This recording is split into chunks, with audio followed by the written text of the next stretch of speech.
അല്ലേ? DP16.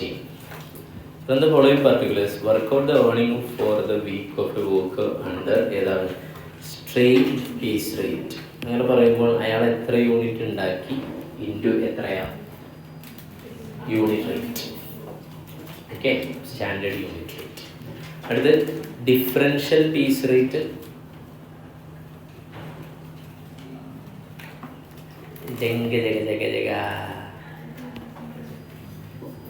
Differential piece rate എന്ന് മാത്രം പറഞ്ഞാൽ നമുക്ക് ഏതെടുക്കേണ്ടി വരും? ടൈലറോ അല്ലെങ്കിൽ ഏതോ മെറിക്കോ, രണ്ടും അല്ലേ? പക്ഷെ നിങ്ങൾക്ക് ഏതെങ്കിലും മെറിക്കോ ഒന്നും എടുക്കണ്ട. ഇവിടെ പുതിയൊരു സാധനം എടുത്ത് തന്നിട്ടുണ്ട്. ഇത് ടൈലർ തന്നെയാണ്. ഇനി അങ്ങനെ തന്നെ ആവണമെന്നൊന്നുമില്ല. യെസ്, നിങ്ങളങ്ങനെ പ്രത്യേകിച്ച് മെൻഷൻ ചെയ്യേണ്ട ആവശ്യമില്ല. 80% of the piece rate when output is below standard and 120% of the above standard. അപ്പോൾ തീരുമാനം ഹാൽസിയും ബ്രോവനൊക്കെ നമുക്ക് അറിയുന്നതല്ലേ. ഇനി അപ്പോൾ ഒന്നാമത്തേൻ്റെ ആൻസർ എങ്ങനെ ചെയ്യാം? നമുക്ക് ഒരുമിച്ചാണ് ചെയ്യാൻ ഉദ്ദേശിക്കുന്നത്. പറയും സ്ട്രെയിറ്റ് പീസ് റേറ്റ് സിസ്റ്റം. അപ്പോൾ എങ്ങനെയാണ്? ഒരു ഇക്വേഷൻ പറഞ്ഞ equation actual output into standard rate per unit. Standard rate per unit. പറ മക്കളെ, ആക്ച്വൽ ഔട്ട്പുട്ട് കോസ്റ്റിൽ തന്നിട്ട് എത്രയാണ്? 150. ഒരാഴ്ചയിൽ എത്ര ഇതുണ്ടാക്കുന്നുണ്ട്? 150 ഇൻറ്റു മണിക്കൂറിൻ്റെ റേറ്റ് കോസ്റ്റിൽ തന്നിട്ടുണ്ടോ? മണിക്കൂറല്ല, യൂണിറ്റിൻ്റെ റേറ്റ് തന്നിട്ടുണ്ടോ? ഉണ്ടടാ, 20 യൂണിറ്റിൻ്റെ റേറ്റാണ്. തന്നിട്ടുണ്ടോ? ഇല്ലേ, ഇല്ല. ഡയറക്റ്റ് തന്നിട്ടില്ല. ഉണ്ടോ ചോദിച്ചാൽ ഉണ്ട്, ഇൻഡയറക്റ്റ്ലി കണ്ടെത്തണം. വർക്കിംഗ് നോട്ട് നമ്പർ 1 അപ്പം എന്തിനു വേണ്ടിയിട്ടുള്ളതാണ്? കമ്പ്യൂട്ടേഷൻ ഓഫ് ഏതാ സ്റ്റാൻഡേർഡ് റേറ്റ് പെർ ഏതാണ് യൂണിറ്റ്.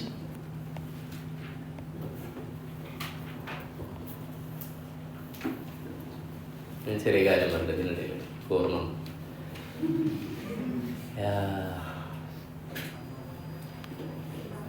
ഞാൻ സുഹൃത്തുക്കളാക്കുന്ന ആളുകളൊക്കെ ഉണ്ടല്ലോ, അവരാരായിരിക്കും എന്ന് പറയും? സുഹൃത്തുക്കളായിരിക്കും. യെസ്, അവർക്ക് അത് നമുക്ക് അവരിൽ നിന്ന് എന്തെങ്കിലുമൊക്കെ കിട്ടണം എന്നുള്ള ആളുകളാണ് ഞാൻ അറിയാം സുഹൃത്തുക്കളൊക്കെ. അങ്ങനെ എനിക്ക് ഇഷ്ടപ്പെട്ട കുറേ ആളുകളുടെ പ്രത്യേകത എന്താ വെച്ചാൽ ഭയങ്കര പോസിറ്റീവായിട്ടുള്ള ആളുകളായിരിക്കും എൻ്റെ സുഹൃത്തുക്കളൊക്കെ. എന്നേക്കാൾ എന്താണ് പോസിറ്റീവായിട്ടുള്ള ആളുകൾ, മനസ്സിലായ? ഗംഭീര മനുഷ്യന്മാരായിരിക്കും. അങ്ങനെ പഠിത്ത് കിട്ടിയൊരു സുഹൃത്താണ് അവർ. ഷെഫീഖ് സാർ എന്നറിയില്ല നിങ്ങൾ? ഇവിടെ എക്കണോമിക്സ് CA ഒക്കെ എടുക്കുന്നൊരു മാഷുണ്ട്, കണ്ടിട്ടാ? ഇല്ല, ഗംഭീര മനുഷ്യനാണ്. ഞങ്ങളിപ്പോൾ ഭയങ്കര സുഹൃത്തുക്കളാണ്. അതെ,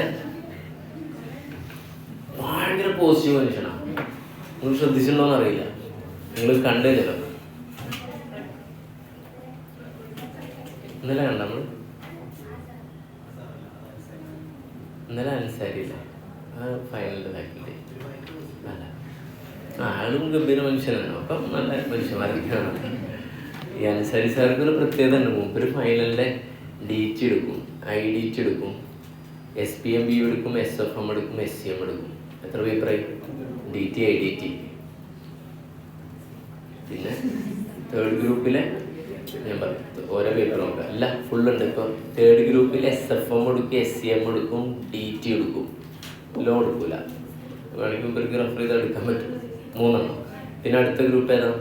ഫൈനലിൻ്റെ ഫോർത്ത് ഗ്രൂപ്പിൽ IDT എടുക്കും, SPM BU എടുക്കും, SCM എടുക്കും, കോസ്റ്റ് ഓഡിറ്റ് എടുക്കും. നേരത്തെ പറഞ്ഞ ആള്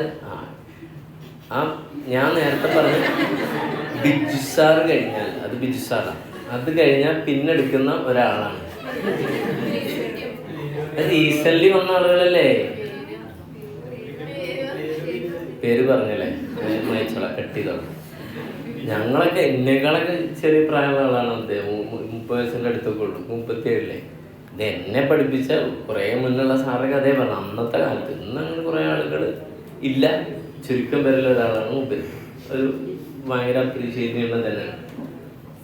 എങ്ങനെ അപ്രീഷിയേറ്റ് ചെയ്യണമെന്ന് വെച്ചാൽ 1-2 സബ്ജക്റ്റ് എടുക്കുന്ന ആളുകൾ എന്ത് ചെയ്യും, പ്രിപ്പറേഷനൊക്കെ കഴിഞ്ഞ് ഇനി വേണ്ട, ഇനി ഇത് മതി, ഇതിൽ പോയിക്കോളും, മതി, അതന്നെ മതി, അത് ഫുള്ള് ഒരു സബ്ജക്റ്റിന് എടുക്കുമ്പോൾ അത്യാവശ്യം ഇൻസ്റ്റിറ്റ്യൂട്ട് ആകുമ്പോൾ എൻഗേജഡ് ആകുമ്പോൾ പറയാം. അപ്പോൾ അവരങ്ങനെ ഉണ്ടാവും. പക്ഷെ ചില ആളുകൾക്ക് അടങ്ങാത്ത സബ്ജക്റ്റുകളോട് ഇഷ്ടമുണ്ടാവും.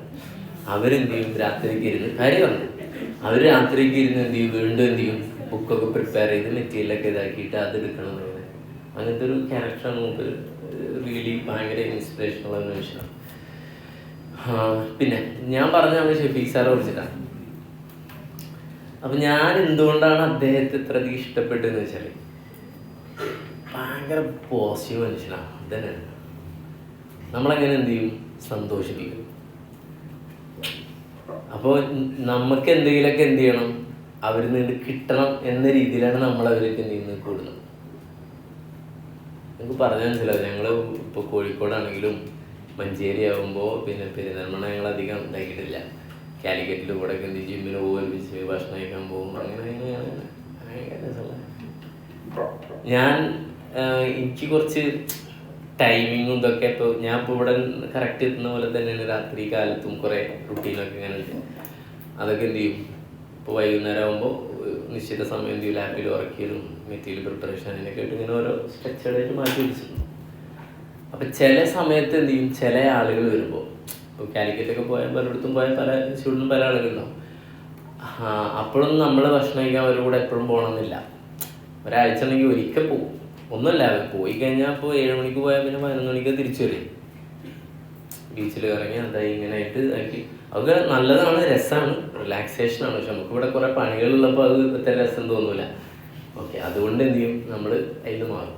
പക്ഷെ ഇദ്ദേഹം വന്നാൽ പിന്നെ ഞാനത് കൊടുക്കും, നമ്മളത് കൊടുത്തു, മൂപ്പരാണ് ഷെഡ്യൂൾ ചെയ്യും.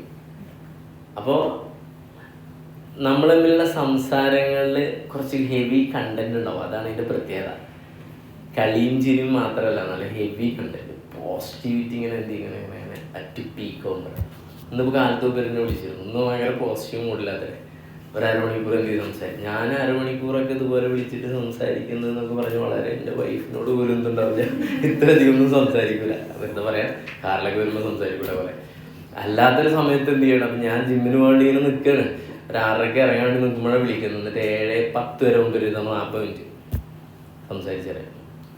അപ്പോൾ ഈ സൗഹൃദങ്ങളുടെ ഞാൻ പറഞ്ഞതിൻ്റെ ആകത്തുകത്തിലുള്ളൂ. സൗഹൃദങ്ങളിൽ നിന്ന് എന്തെങ്കിലുമൊക്കെ കിട്ടണം പറയും, അതൊരു പോസിറ്റീവ് എനർജി കിട്ടുന്നതായിരിക്കണം പറയും.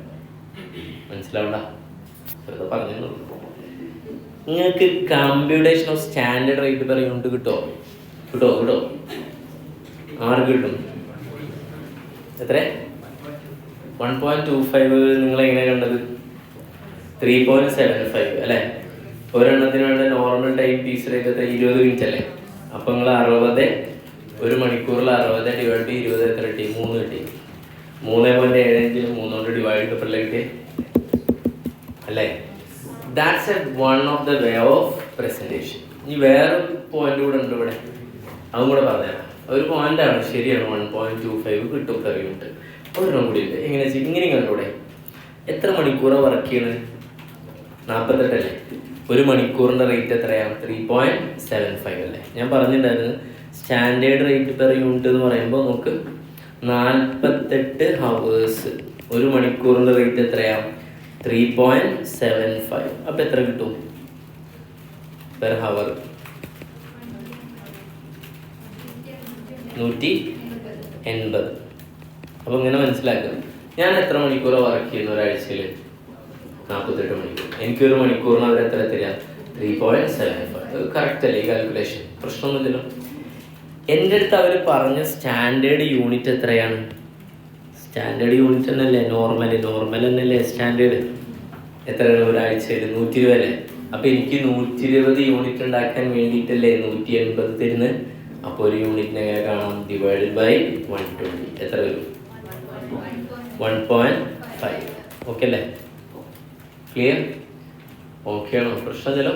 എനിക്കൊരു മണിക്കൂറിന് എത്ര രൂപ തരുന്നുണ്ട്? 3 രൂപ 75 പൈസ സ്റ്റാൻഡേർഡ്. ഞാൻ എത്ര മണിക്കൂർ വർക്ക് ചെയ്തു? 48. അപ്പം എനിക്ക് ഒരാഴ്ച പോകുമ്പോൾ ആഴ്ചയിലെ ശമ്പളം എൻ്റെ കയ്യിൽ എത്ര തന്നു? 180. എൻ്റെ അടുത്ത് എത്ര യൂണിറ്റ് ഉണ്ടാക്കാനാണ് പറഞ്ഞത്? 120. ഞാൻ ഉണ്ടാക്കിയത് 150. അത് വേറെ വശം. ഓക്കെ അല്ലേ? അപ്പോൾ നിങ്ങൾ നേരത്തെ കണ്ടവരുണ്ടല്ലോ, ആ കണ്ട ആളുകൾക്ക് വേണ്ടി മാത്രമേ പറയുന്നത്, ഞാനത് ഇതിലേക്ക് എടുക്കുന്നില്ല. മറ്റൊരു കാൽക്കുലേഷൻ കൂടി ചെയ്തിരുന്നു. എങ്ങനെ ചെയ്ത് 3.75 ഡിവൈഡഡ് ബൈ 60 ഡിവൈഡഡ് ബൈ 20. അപ്പോൾ എത്ര 3 എടുത്ത് എത്ര ഇപ്പോൾ 2.5. ഓക്കെ അല്ലേ? യെസ്. അപ്പോൾ അതിലൊരു പ്രശ്നമുണ്ട്. ഈ 20ൽ നമുക്ക് വേണമെങ്കിൽ അങ്ങനെ പറയാം, 20ൽ എന്താണ് റിലാക്സേഷൻ അലവൻസ് എന്ത് ചെയ്തിട്ടില്ല, കൺസിഡർ ചെയ്തിട്ടില്ല, അങ്ങനെ വിചാരിക്കാം. ഓക്കെ അല്ലേ? രണ്ടും എന്താണ് ലോജിക്കലി ഒരേ കാൽക്കുലേഷൻ തന്നെയാണ്. ഓക്കെ, ടെക്സ്റ്റിൽ അവർ എടുക്കുന്നത് ഏതാണ്, ഇങ്ങനെയാണ്. ഈ ടെക്സ്റ്റിൽ നല്ല മൊത്തത്തിൽ ഈ പ്രാക്ടീസ് ഇങ്ങനെയാണ്. ഇത് ലോജിക്കൽ അല്ലേ? അല്ലേ? അത് ചിന്തിക്കാത്തവരത് വിട്ടേക്കൂ. ഓക്കെ, നിങ്ങളതിലേക്ക് എടുക്കണ്ട, കുഴപ്പമില്ലല്ലോ. ഞാനൊന്നും പറഞ്ഞില്ല. യെസ്, ഇത് കംഫർട്ടബിൾ അല്ലേ? 1.5 പെർ ഏതാണ് യൂണിറ്റ്. കണ്ടോളൂ, വർക്കിനോട് നമ്പർ 1 കംപ്ലീറ്റ് ചെയ്തോളൂ.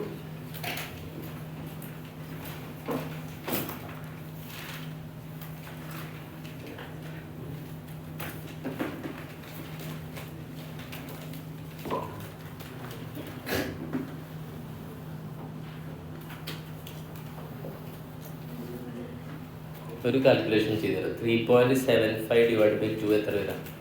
ശരി, 3.7 എത്ര? 1.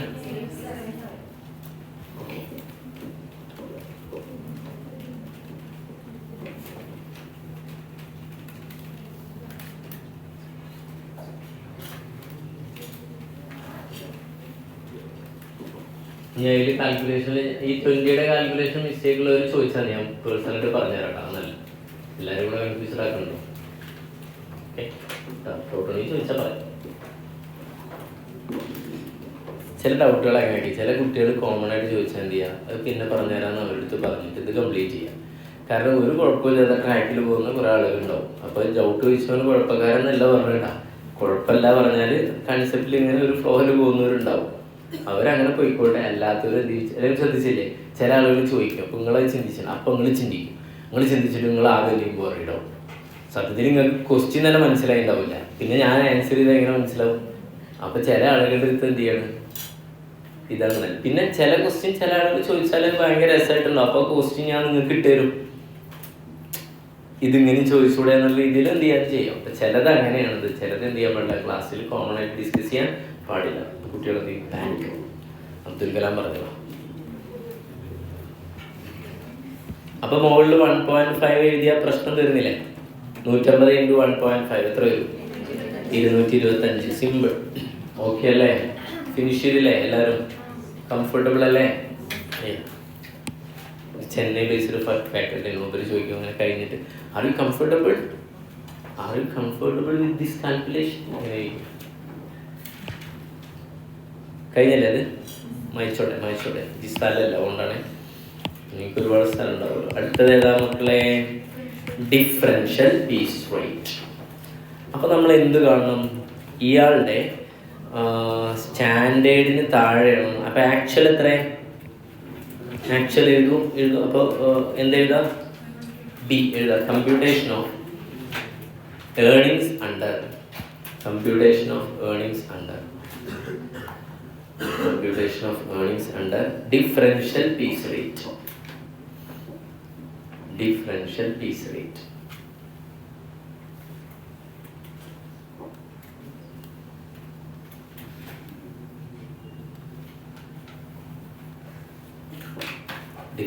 piece rate.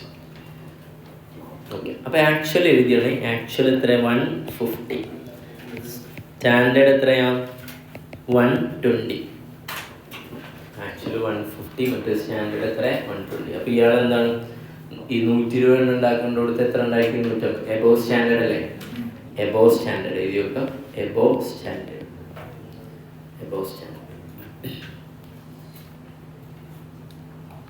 എബോവ് സ്റ്റാൻഡേർഡ് ആണെങ്കിൽ എങ്ങനെയാണ് നമ്മുടെ കാൽക്കുലേഷൻ പറയുന്നത്? 120%. ഓക്കെ അല്ലേ? അത് പ്രത്യേകം നോട്ട് ചെയ്യണം. ഏത് റേറ്റ് ആണ്? ഏത് റേറ്റിൻ്റെ ആണ്? പീസ് റേറ്റിൻ്റെ ആണ് 120%. അപ്പോൾ ഇയാൾ എത്ര ഉണ്ടാക്കിയത്? 150 അല്ലേ? ഇൻറ്റു എത്ര റുപ്യാണ് ഒരു യൂണിറ്റിന്? 1.5. അതിൻ്റെ എത്ര ശതമാനമാണ്? 1 20%. എത്ര വരും ചെയ്താൽ? 270.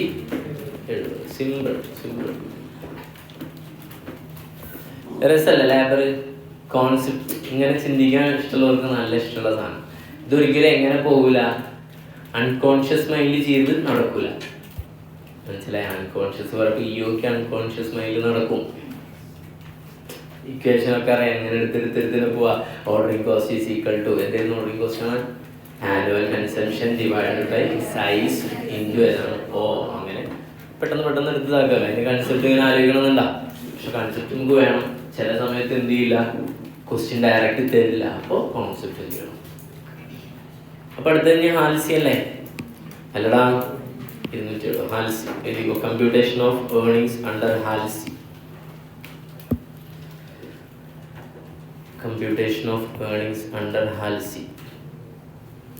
Computation of earnings under Halsey. Equation എഴുതി വെക്കാം അല്ലേ? എന്താ? Actual time into time rate plus 50%. Doubt ഉണ്ടാ? 50 തന്നെ എടുക്കണം. ഡിവൈഡഡ് ബൈ ഇൻറ്റു ഏതാ? Actual time into time saved into time rate. ചീത്താറല്ലേ? ആക്ച്വൽ ടൈം ഇയാൾ എത്ര എടുത്തുള്ളത്? 48. എന്താ വിഷയം അല്ലേ? ഇൻറ്റു ടൈം റേറ്റ് നമുക്കറിയാം, ഡയറക്റ്റ് യൂസിൽ തന്നല്ലേ. എത്രയാ? 3.75 പ്ലസ് 50% ഓഫ് ടൈം സേവ്ഡ് കാണണം. ഓക്കെ അല്ലേ? ഇൻറ്റു ടൈം റേറ്റ് എത്രയാ? 3.75 പറയാം. ഓക്കെ, നോട്ട് നമ്പർ ഏതാ? 234. ഏതാ? 2 അല്ലേ? എന്താ കാണേണ്ടത്? Time saved is equal to എന്തായിരുന്നു? Time allowed minus actual time.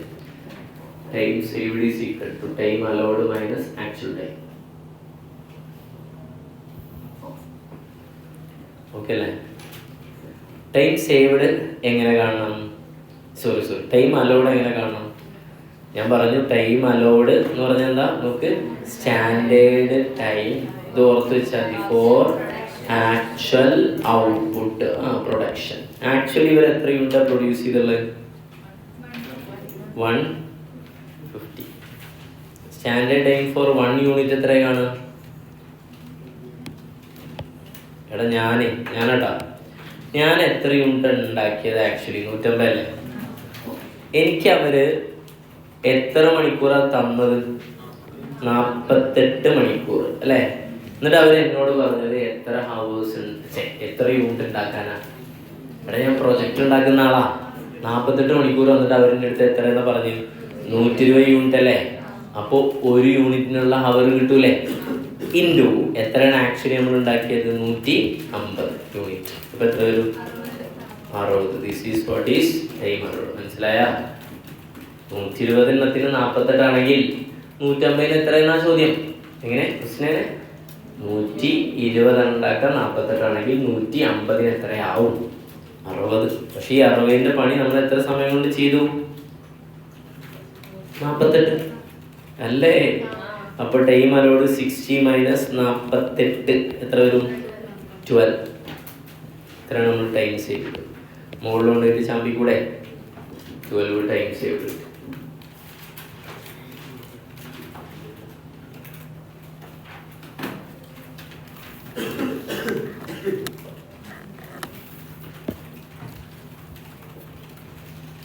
Okay, നമ്മുടെ ക്ലാസ്സിൽ പലതരത്തിലുള്ള ആളുകളുണ്ട്. സ്പീഡിൽ ചെയ്യുന്നവർ, ഇടത്തരം ആളുകൾ, കുറേ സമയം എടുത്ത് ചെയ്യുന്നവരൊക്കെ ഉണ്ട്. ഞാൻ എൻ്റെ ഒരു എക്സ്പീരിയൻസിൽ ഒരു കാര്യം പറയട്ടെ. ഇതിൽ പല ആളുകളും അത് പറയത്രേ 100. ഇതിൽ പല ആളുകളും നിങ്ങൾ ചിലപ്പോൾ നിങ്ങൾ വിചാരിക്കേണ്ടത് എന്ത്? ഇപ്പോൾ ക്ലാസ്സിൽ ഒരു എക്സാമ്പിളാണ്. നമ്മൾ പണ്ടൊരു ക്ലാസ്സിൽ, ഇപ്പോൾ തൃശ്ശൂർ ഒരു ക്ലാസ്സിൽ നമ്മൾ വിചാരിക്കുന്നത് എന്താ? ഈ കുട്ടി എന്താണ് വളരെ ബാക്കിലാണ് ചെയ്യാനൊക്കെ. ശ്രദ്ധിച്ചോട്ടാ, വളരെ ഇമ്പോർട്ടൻ്റ് ആയിട്ടുള്ളൊരു ഇതാണ്. അപ്പോൾ നിങ്ങൾ ചിലപ്പോൾ പരസ്പരം നിങ്ങളോ അധ്യാപകരോ വിചാരിച്ചു പോകുന്നതാണ് ഈ കുട്ടിക്ക് കൊണ്ട് ഇതൊന്നും നടക്കൂല, കുട്ടിക്ക് ഭയങ്കര ബാക്കിലാണെന്ന് വിചാരിക്കുന്ന കുട്ടികളില്ലേ? അവർ പിന്നെ നമ്മൾ ഫൈനലിലൊക്കെ ഇഷ്ടംപോലെ കാണുവരെ. ഇവിടെ പെരിന്തൽമണ്ണയിൽ ഇപ്പം ഈ ഫൈനലിൻ്റെ ബാച്ചിലുണ്ട്. ഞാനിങ്ങനെ വിചാരിച്ച ആളുകളൊക്കെ ഇവനൊക്കെ പാസ്സാവണമാവും എൻ്റെ മൈൻഡിൽ തോന്നുന്നു. ഓക്കെ അല്ലേ? മനസ്സിലായ? ഏറ്റവും ലാസ്റ്റ് ഒരു പ്രോബ്ലം തീരുള്ളൂ. പക്ഷെ അവർ എന്ത് ചോദിച്ചിട്ടാ? Keep try. വീട്ടിൽ ഇരുന്നിട്ട് പണിയെടുക്കും. നിങ്ങൾ അങ്ങനെ ഉണ്ടോ നിങ്ങളൊന്ന് നോക്കണം. അല്ല ഒരു പഞ്ചിട്ടാണ്ടി, നിങ്ങൾ അങ്ങനെ ഉണ്ടോ നിങ്ങളൊന്ന് വിചിന്തനം ചെയ്യണം. ഓക്കെ അല്ലേ? എല്ലാവരും പണിയെടുത്താലേ പാസ്സാവുള്ളൂ. വേറെ വശം നിങ്ങളിപ്പോൾ ഇവിടെ എത്ര പെർഫോം ചെയ്തിട്ടും കാര്യങ്ങളല്ല. ഞാൻ ചോദിക്കുകയാണ്, നിങ്ങൾക്ക് ചെയ്യാനൊക്കെ കുറച്ച് എത്താൻ പറ്റാത്തപ്പോൾ സ്വന്തം സുഹൃത്ത് ഇങ്ങനെ സ്പീഡിൽ ചെയ്യണം, അപ്പം എനിക്ക് എത്താൻ പറ്റുന്നില്ല എന്ന് പ്രയാസം ഉണ്ടായിട്ട് ആ പ്രയാസമായിട്ട് വീട്ടിൽ പോയിട്ട് സിനിമ കണ്ടിട്ട് കാര്യം ഇല്ല. ആ ക്വസ്റ്റ്യൻസ് വീണ്ടും എന്ത് ചെയ്യുക? എടുത്തെടുത്ത് എന്ത് ചെയ്യുക? ചെയ്ത് പ്രാക്ടീസ് ചെയ്യുക.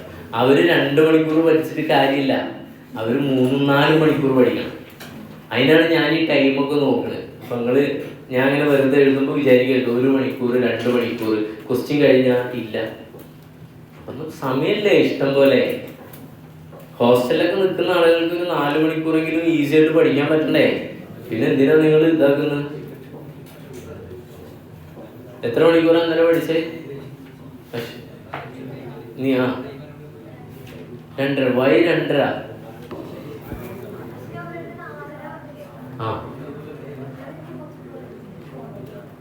കുറഞ്ഞു. പ്രൊഡക്ടിവിറ്റി കുറയുമ്പോൾ ശാസ്ത്രധാര വിളിക്കണം.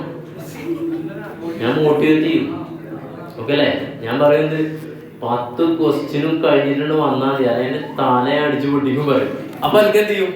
ആവേശം വരും. പണ്ടാറി ചെങ്ങനെ തിരിച്ചു വിചാരിച്ചിട്ട് മോട്ടിവേഷൻ. ഞാൻ തരും മോട്ടിവേഷൻ. ഓക്കെ, മര്യാദക്ക് ചെയ്തോ പറയും. മക്കളെ ഇനി അടുത്ത സാധനം ഏതാ? റോവൻ ഈസി അല്ലേ? റോവൻ ഈസിയാ. ഞാൻ ഇതിനകത്ത് ഫുള്ള് വായിച്ചു. റോവൻ ഇവിടെ മാത്രം വായിച്ചാൽ മതി. എക്ക് മാത്രമേ പറ്റുള്ളൂ, നിങ്ങൾക്ക് പറ്റൂലേ? Rowan time saved 12 divide by 60 into 48 into 3.75. മകളെ ചെയ്തവരുണ്ടെങ്കിൽ പറഞ്ഞു തരണേ. 200 ചെയ്തില്ലല്ലേ?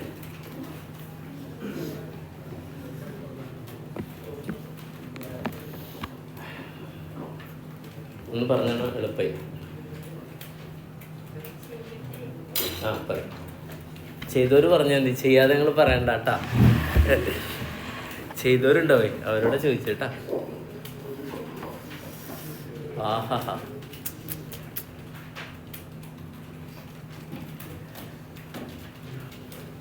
ഒന്ന് ലെഗായിരുന്നു. ലെഗേ സുഖം. ചെങ്ങന്മാർ പറയടാ. 216.